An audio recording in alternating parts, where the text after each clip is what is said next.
Hi YouTube! So in today's Swatch Saturday, I'm going to be swatching and reviewing these Mondo Llama alcohol markers.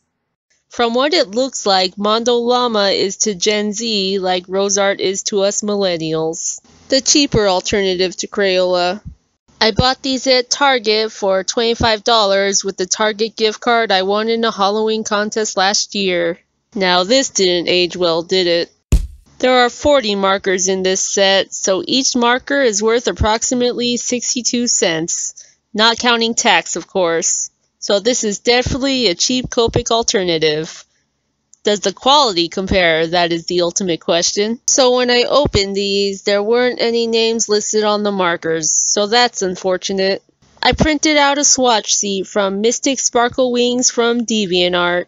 The swatches line up perfectly like the markers do in the case, so as long as they don't fall or something.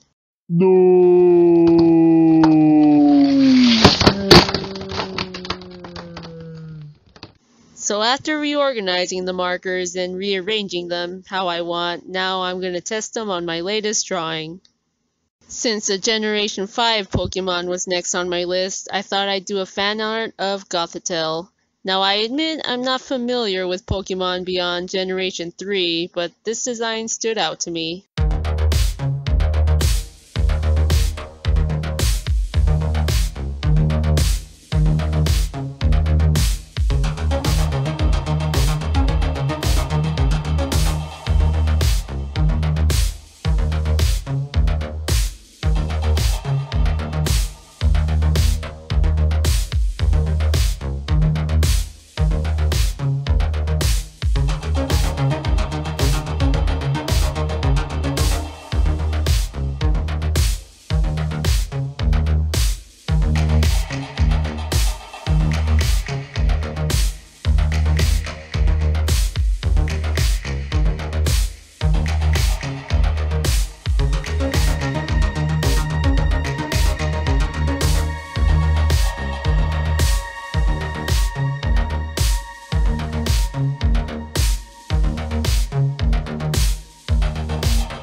This is an airbrushing hack I've learned a while back. I've used it a couple times.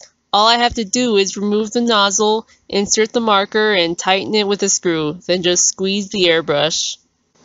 I must say, these markers are suspiciously good for its price. I love how solid these colors are in one coat, which is essential when I want to color opaquely. But let's see in about 6 months how these markers turn out.